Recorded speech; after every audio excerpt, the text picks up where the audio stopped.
case, in White Rose case, it's never a problem because, the drinking is not permitted in the first place. What do I wear? You dress rather commonly, as you would during the day, as a matter of fact. Dress is rather informal. People obviously Leather pants, they things look like that. good. Levi's, things like that are not permitted, but the casual clothes are. After all, we have a warm climate here also, as you enjoy. Wait a second, Bob. Here you people are wife swapping and you won't let me wear my jeans? No, you can't wear your jeans. Well, aren't I going to take them off and throw them in the corner, a few minutes after arrival anyway? What difference does it make? You're going to have to wear swaps. 23 minutes after the hour of 12 noon. Robert McGinley, my guest, president of the North American Swing Club Association. We were going to the party, Bob. Oops, my mistake. Let me do... No, I just hung up. What did I do there? Did I blow it? I blew it. Oh. Okay, why do I do these kinds of things? We've just lost the guest. We'll have him back in a moment or so. I couldn't care less about this nonsense. While my producer, the nimble-fingered Brad, frantically works the telephone keypad to get Mr. McGinley back on the telephone, as we all anxiously await. We have it okay. Bob, I'm sorry about that. My mistake. I pushed the wrong button, hung up on you. Didn't really mean to do that. So let's go back to the party, if you will. We never should have deregulated the phone company. Something like that. To do with what people look like. But yes, people who are quite obese, for example, are going to have a more difficult time in swinging. Because they just simply don't now you're down to the nitty-gritty. You see, I'm fat, so you're going to throw me out, right? It depends. I use it. Most of us are a little bit too heavy here in the United States anyway. I don't get stuck in the chair, but, nonetheless. However, in this particular case, I find this almost repulsive. Okay, take care. What kind of problems do you have where, let's say, a couple shows up and, Lady A goes off with Mr. G, but unfortunately, Mr. A doesn't seem to find a partner that night? That happens. Oh, I'm sure it does. There's no rules in the book saying that you're going to necessarily end up with someone, and if your spouse is perhaps a little luckier than you are, well, c'est la vie. That's what it's all about. Do you have much in the way of arguments? Different than, say, at a dance where someone asks your spouse to dance, and you're sitting there twiddling your I think there's a big difference between asking your spouse to dance and asking your spouse to dance.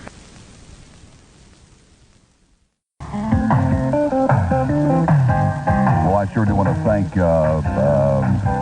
Dick Gorman for sitting in for me for that first hour. Hi, everybody. An hour late today getting into work, but that's okay. We'll be here till 4. Not going to work, huh?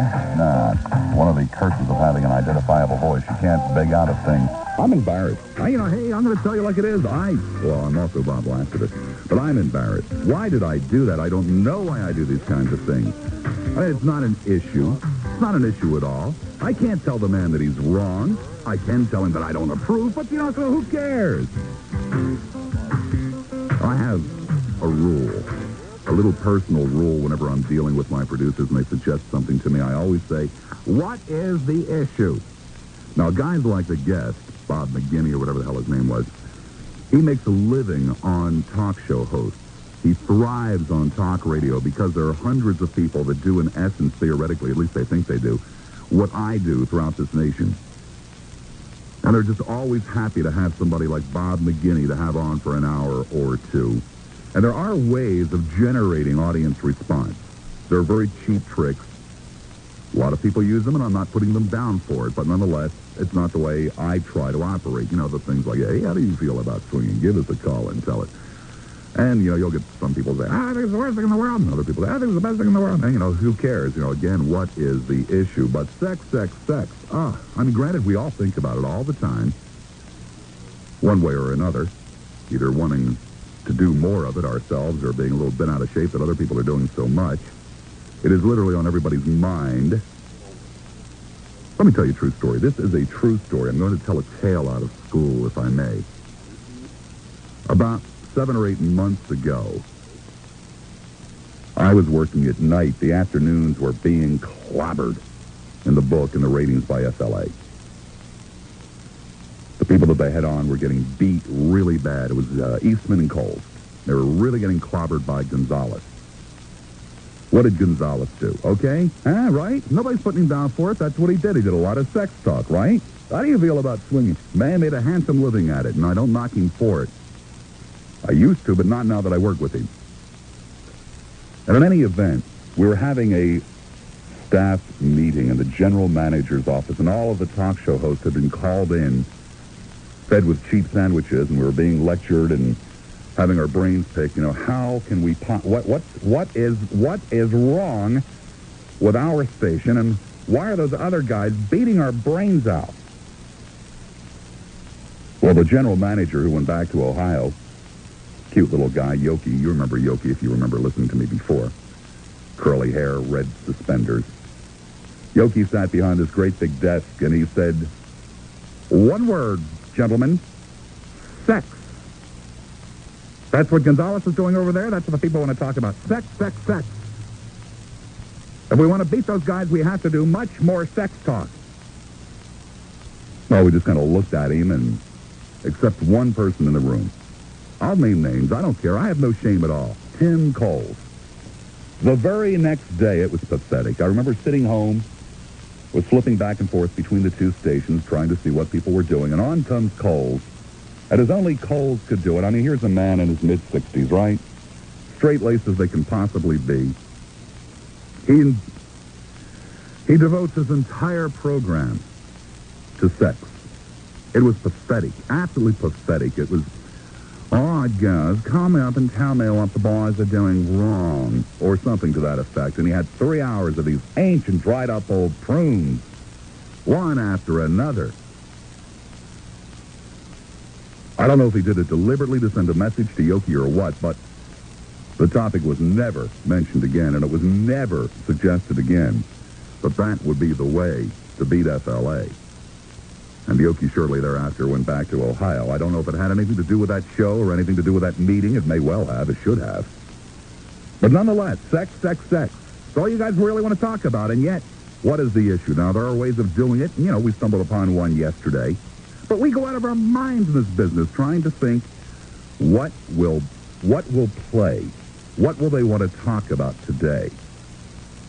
I long ago gave up on beating the issues. I am delighted to speak about the issues of the day when there is an issue of the day. But even driving home last night, there's one poor soul still trying to beat the Judge Bork issue. No. It's not the way it's done. It's not the way it's done, and if it is the way it's done, then I don't want any parts of it. Let me out of the business. I'll go sell shoes. Couldn't care less. It's just not what I'm going to do, nor, and this is why I'm apologizing, nor do I frequently get caught in the trap of a provocative guest where there isn't any issue. These people want to swap wives. Hey, let them swap wives. I don't care. They can do whatever the hell they want to do. But nonetheless, the fact remains that we are interested in sex. Primarily what other people are doing as opposed to what you and I are doing, but that's neither here nor there. Thursday. There was a column in Ann Landers. I'd cut it out and saved it. Unfortunately, I got rid of it, but I do remember it. I remember it very well. I was going to do the program on Friday based upon that one simple question and answer to Ann Landers. And on Friday, something else came up, and we took off and ran with it for 4 hours. Then I was going to do it on Saturday. And as a matter of fact, I even read the column on Saturday. I read the question prior to a newscast, and I was going to come back and deal with the answer after the newscast, but a terrible thing happened. I had misread the schedule, and I thought I only had a few more minutes to do after the newscast, and as it turns out, I had almost another hour to do, and I was so stunned and shaken that I forgot all about the column, so it never really got done on Saturday either.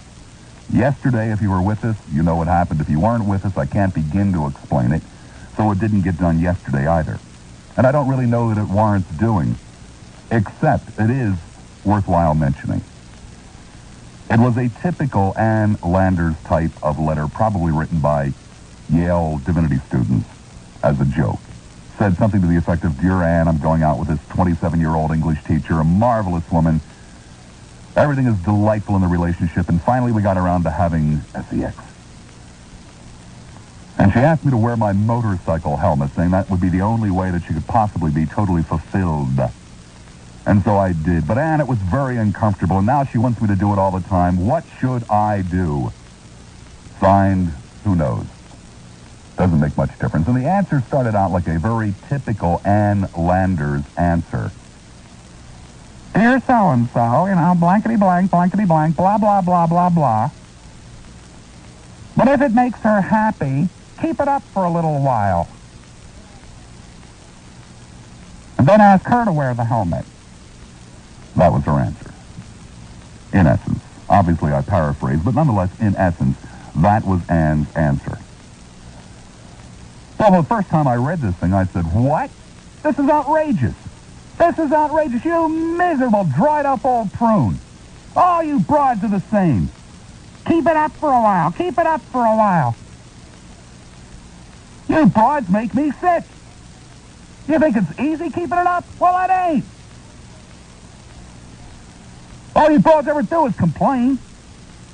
You're always complaining. We men do the best we possibly can. There ain't no laughing matter either. All you broads always sit around snickering. And giggling and pointing. Makes it all the more difficult. Do this, do that. Wear a motorcycle helmet. Do it with rubber boots on. Do it with your socks on.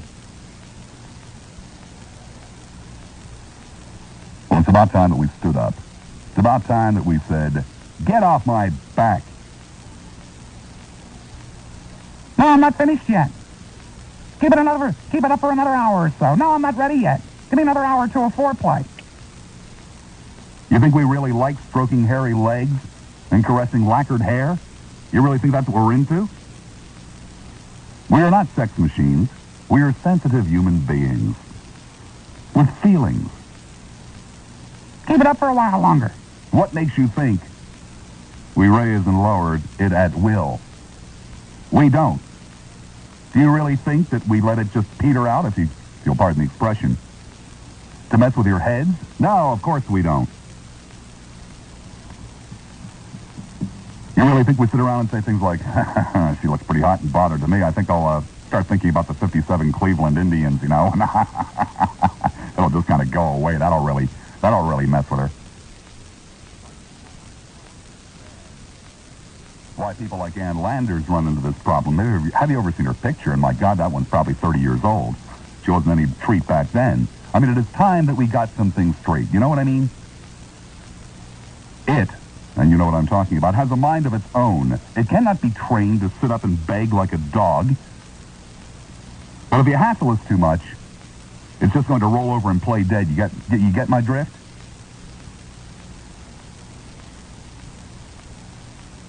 Pity the poor male member.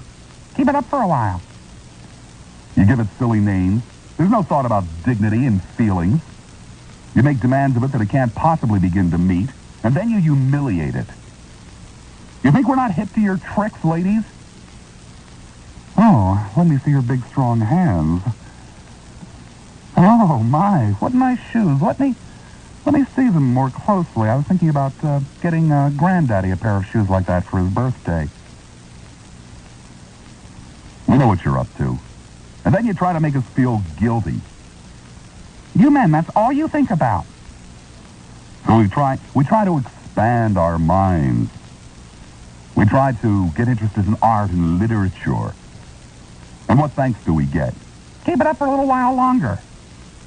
You buy us books that are written by practical jokers that are filled with stories about freaks who can keep it up for 9 hours at a time. It can't be done. And now this poor slob, it's probably a real letter. Poor slob finds himself writing to Ann Landers. And the best Ann can do is say, keep it up for a little while. Well, in any event, if it is humanly possible, we shall continue with this program. It will be caller's choice. I couldn't begin to salvage this. We will take your calls on virtually anything. I have no shame this afternoon. I've done myself in. I've done you in. The best I can do now is to give you the telephone numbers.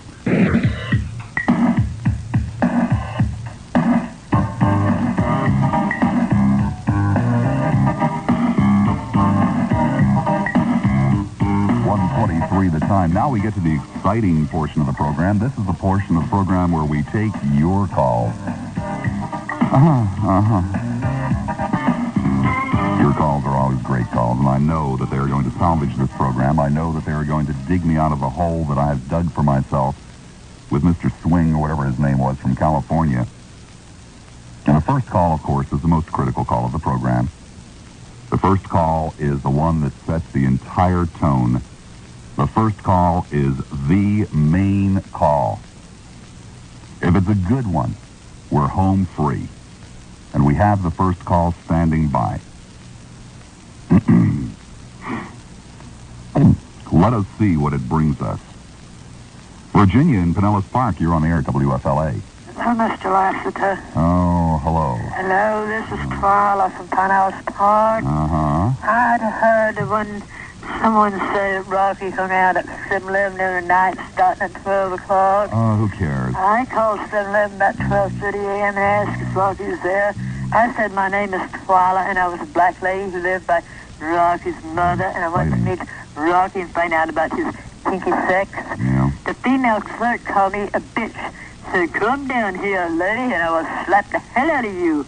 I told her that Pinellas Park protects the blacks, and she had better not try to slap me around.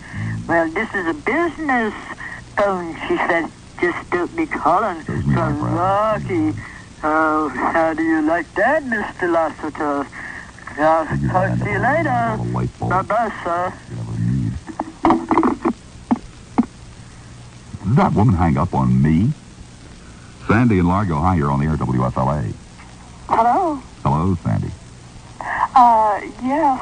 I wanted to call and tell you that you sound a little disappointed. I think you had a fight with your wife last night. No, I didn't have a fight with my wife last night, Sandy. Your letter. Oh, the Ann Landers letter. Well, I just think it's absurd. Keep it up for a little while. You know, like it's a trained, dog and pony act. It isn't. Well, Who the hell's Ann Landers to tell the men of America? Keep it up for a little while. What does she know about it? What experience does she have? Not very much. But you can. There are ways to improve it. Your length and your time, and there are exercises and various things that you can do for it. Oh, these are books written by practical jokers to make men feel inadequate. Probably all women, too, wrote those books. Hey, Bob, I got a couple things I want to talk to you about. I think women ought to practice to be able to come faster, you see. Well, that only seems reasonable to me. I think so. Instead of going on with this, we ought to keep it up longer. Yeah. So I think it's more of a female problem in as many cases as a male problem. No, obviously, this woman writing this column is not fit to be giving advice because she does not understand. All right. She has no concept of what the issue is. Yeah. Hey, I don't know who would be, less likely to help you get it up between Ann Landers or Tammy Baker there. I don't think either one of them. Probably Ann Landers in that particular case, but that's an unusual case that you bring up. Remember when you were having your poll here a few weeks ago about would you stand behind the bush and watch if somebody was doing it on the beach or whatever? Right. Another question was the choice between Tammy Baker and a couple other people. Yes, but that was strictly for entertainment value. That's right. I think not that it was a legitimate question. Right. I think the best answer to all those questions was to stand behind the bush and watch Jim and Tammy Baker. That would be entertainment. Or stand behind the bush and do something else. Sensitive joke for these insensitive females who want us to keep it up all night. Right. Okay. Or at least a little while longer. Okay. How long does it take to make a girl come? I don't know. Who cares? And that is all I have to contribute. Okay, John. Thank you. All right. He's a popular man with the ladies, I'm sure. Yeah, Mr. Lassiter. Yes, Tiny. The other day you had a very wise, intelligent man on there who was against masturbation, and you tried to put him down. Uh-huh. Well, from my own experience, I disagree with you wholeheartedly. I can call Tiny. I'm 6'4", about 220 pounds. Mm-hmm. I can tell you what happened with me. Mm-hmm. I was about, 15, 16 years old or so. My dad and I went down to his athletic club, and the first time I had been there. And we undressed and started to put on our clothes. He looked at me and says, "Hey, Pete, you masturbate?" And I says, "Yeah, Dad, once in a while." Well, he immediately left, went home, put boxing gloves on my 8-year-old brother. Now, my 8-year-old brother now is called 7-Up. And then when my other brother was born, I don't think he was even born 5 minutes. Boxing gloves went on his hands. He's the one they call the Dirty Dozen. And I'm called Tiny. And I'll tell you, anytime I've had 2 dates, after that I was always called Tiny. And so I agree with that man. Masturbation will make you shrivel up. And I'll tell you, you should see my brothers. They got more dates than they know what to do with. Thank you, Tiny. You're welcome, Robert. Take care. I beg your pardon. Didn't George Bush make that phrase, Reagan, Voodoonomics? Voodoo economics, yeah. And then he denied it until they dug up the tape showing him saying it. And then he said, well, yeah, I guess I did. When you go to your own doctor, he recommends to people. The entire program. And all of you people just sit back and let the first person just take it away. Oh, I'm sorry. Go ahead, Harlow. I hope I didn't put you to sleep. Well, you know, when you want to go to sleep at night, just play my tape back, and if you'll fall asleep in 5 minutes. Bored me senseless. You didn't put me to sleep. No, Harlow, you didn't put me to sleep. Oh. You know, he's a smart man, you know, and all the time he's saying all these. He even said a couple of words, "Let's come mierda" and all that. Man, that guy, you know, he lowered himself for trying to argue too much instead of coming to the point with all the good words he knows and all the intelligence. He seems to me anyway. That Carolyn, she needs a big chiquita, man. You know what I mean by that? No, I don't, Renee. She needs a big chiquita, you know, something big, a big man. Uh-huh. And, well, that's what I want to say there. Well, the show was very good. And one more thing about yesterday's show, the masturbation. I'm 42 years old now, too. And I still do that. And I'll tell you why. Because it comes natural. Whatever comes natural, you do. There's nothing to shame about that. Okay. And keep it up, Bob. I'll try. Okay, sir. Bye-bye. Bye-bye. Oh, is there a full sun out today or something? Is that what's bringing all of these people on? It's got to be. But if I can figure out how to get the door unlocked, I might not be back for the next 2 hours, but just in case, stick around, okay? Hey, no anger in me at all today. And you're sitting back there saying, yeah, there's Lassiter. He's not mad about anything today. Hey, boy, that's not fair. It's not right. So I've decided to turn it over to you. Yes, one of those rare opportunities where it is truly, I mean, often I will say it's an open program. Open program to me means no guest. It's not exactly what other people mean when they say open. But today it's caller's choice. Caller's choice, yes, that's what it is today. Because I'm not mad about anything. Nothing has me upset at all today. What do you care? Hey, sit there. Hey, well, let Lassiter die. Just ruin you if they're not good. It's clearly what's happened to me today. I've been ruined by a bad first call. And a bad second call. And third and fourth and fifth. It just snowballs. Just trouble when they say, good program, Bob. Really enjoying it. You see, if it's really a good program and you're really enjoying it, you don't stop to tell the host, good program, Bob. Really enjoying it. Jay in Tampa, hi, you're on the air at WFLA. Yeah, hey, Bob. Hi, TJ. Yeah, hey, good show, Bob. No, I'm just kidding you. No, you're not kidding me, TJ. I mean, you know, it's... I know when I'm not doing a good program because people constantly tell me what a great program it is. Yeah. Whenever I hear somebody say that, my show or anybody else's show, I know that the poor slob behind the microphone is in major trouble. Uh-oh. Hey. Oh, hey, everybody's a critic, TJ. Right. Call up the guy on the radio, you know, just say this is a zapping one. Hey, it's usually pretty good, but today it's a little... right, TJ. Hi, Bob. I wanted to ask you this off the air, but I know you're a busy man. I sent you a book a few weeks ago, a hardcover book about evolution and creation. Uh-huh. I just want to know your impression of it. My impression of it? If you received it. I literally leafed through it and put it on the bookshelf. Oh, okay. Well, I just thought you might want to talk about it, or if you enjoyed it, you might want to share it. I haven't enjoyed anything nearly as much since I read fairy tales. Because that's what the book is. It's a fairy tale. I thought you had an open mind. I do have an open mind. You're the one who has a closed mind. It's a very logical book. No, it's not a very logical book at all. It's a fairy tale book. It's scientifically based with references, okay? Yeah, for example? For example, the Scientific American, the origin of life, evolution from space, new scientists. There's thousands of references in the back of the book. Yeah, maybe there may be thousands of references in the back of the book, right. But the biblical story of creation is a fairy tale. It has no basis in fact or science whatsoever. Well, that's not what the book is all about. Oh, strange. I kind of thought it was. No, it uses the National Geographic, the New York Times, the Boston Globe, and it just puts together... All comes up with the same conclusion. The biblical story of creation is gospel. No, not really. The book is trying to disprove evolution more than prove creation. It's disproving evolution. It's a real good book. I just thought you might like to read it. Okay, thank you. Thanks, Brad. Take care. There we go. Can't say as I have. Okay, it's an instrument a veterinarian uses or a rancher. What it does, you clamp it on the scrotum just above the testicles and squeeze it. And it severs the spermatic cord, but it doesn't break the skin. And that's what they'll do, some of these guys, if they can catch them before the police get to them. That would break their libido a little bit. And another way would be to catch one of them, take him out in the woods, straddle a hardwood log, take a 60-penny spike, drive it through his scrotum, hand him a dull razor blade, and walk off and leave him. I think that would cure the problem. Okay? Whatever, Stan. Okay, Bob. Be good. Figures would come out of Pinellas County, doesn't it? There is something wrong in Pinellas County. There is something drastically wrong. But I'll give the phone numbers out anyway. Don't think so, Mark.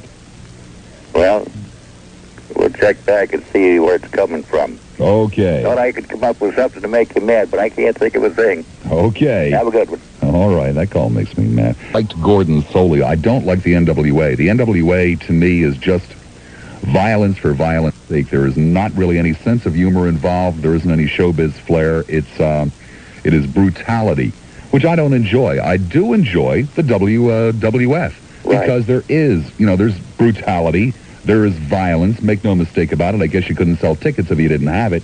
But at least there's something in the way of some flair and some humor involved. The American Dream, what the hell is it? Dusty Rhodes. He's also a promoter. Right, and I understand that there's some, bad blood between Dusty and maybe some of the people that were promoting the Tampa wrestling scene, because Dusty just up and disappeared from the Tampa scene several years ago. And, there was no further mention, even on the program Gordon was doing, of Dusty Rhodes, the American Dream. Then here several months ago, there was some activity about Dusty Rhodes was coming back to Tampa, and I guess that was sort of the evolution of the end of Gordon's wrestling show. I understand it, like Dusty's again, I know nothing about it, but from a point of view of a mere spectator, and that's truly all I am, I would have to agree with you. There's something going on. Of course, nobody's going to do that, and I certainly would not suggest, if my employer comes to me this afternoon after the show and says, Bob, I loved what you said about that. We're going to cut you $5,000 and give it to the receptionist. I'm going to scream and holler and, pick up the chair and beat him over the head with it. No, I'm not about to take a pay cut so that somebody else can get more money. But there are other things that people in the upper income brackets can do that we can all do. As an example, we can pay a nickel more for the damned hamburger so that the guy slinging the hamburger behind the counter can earn something that begins to approach a living wage. Rules, because now Lassiter rules are convenient for you, but by his rules, woman's a whore. I'll tell you why you're wrong to have done it either way, in your rules or his rules, if you're right in his rules. I can see what you're driving at. I understand that, but not to put it out in public the way you did, because about 4 months ago, when you were over on WPLP, a man called your wife a whore. That's right. Now, whose rules are you going to go by there? Because you turned around and called a man an SOB. That's correct. Which was history for radio and the annals of radio. No, not at all. Probably many times. No, not at all. It's been used many times. In that type of argument. It probably was a first in radio, and I thought it was a low blow on his part, and I thought that it wasn't so cool of you to have lost your cool, rather, to come back at him and call him SOB on radio. Pinellas, 4-6 WFLA. Dick is gone. And the brains of the Bellwether PTA and the city council got together and they decided to put 10 speed bumps on 109th Street between 15th Street and 29th Street. It is the most ridiculous thing I've ever seen. I think that's what Ted Webb is doing his show on today. Oh, he is? I believe so. Oh, well, that's all I wanted to... I just wanted to find out if I was the only person that thought these things were bad or whether there are other people out there. No, Webb's going to be covering that topic in depth starting at 4 o'clock. Okay, then I'll back out. Thank you very much. Thank you, Marvin. Wasn't that clever of me? didn't get to be top banana for being stupid. It's Say outside of this. marriage, yeah, right. Well, I'll tell you what. If I was she, and I heard it, or you called me a whore, baby, I would own everything you had, and WFLA too. Oh, I doubt it very much. Oh, you do? Oh, yes, Ann, I doubt it Because very you're much. going to have to put your money where your mouth is. You think so? Absolutely. You just don't go out. I thought you were more intelligent. Well, you see, we're And playing by you're guttural. biblical standards, Ann. You By are biblical standards, the absolutely woman's a whore. going right down in the gutter. No, Ann, that's what you hope. No, I don't hope it. You speak your own words, dear. That's and right. I heard it. Yes, you did hear it, Ann. I'll say it again. She's a whore by biblical standards. Oh, really? Yeah. What, having a child out of wedlock is a whore? Having sex outside of wedlock makes her a whore by is that biblical right? standards. That's correct, Ann. Hey, baby, I'll tell you Not what. by my standards, but if by that's his. so, what do they call a man like you, having sex out of wedlock? Or having sex? Well, you see, the Bible wasn't terribly concerned with men like me. The Bible was only concerned really? with women, Then so they you're only had so pure, names and for women women aren't. who had sex out of marriage. Baby, if you called me a whore, I'd own you. Right. Wrong, isn't it? Not according to the Ten Commandments. Oh, sure it is. It's only wrong when you're out to hurt somebody by lying. No, it's wrong when you're trying to cover your own you-know-what. To keep from looking foolish. But you're using the wrong verse. Sorry, my friend. Thou shalt not lie. Use that verse if you're going to. Thou shalt not lie. Well, see, you're doing the same thing he does. You're going by... Thou shalt not lie. You're going by Lassiter's rules instead No. Going by No, Robertson's that's your rules. rules. No, he's trying to cover his own patootie. Drives people like you crazy.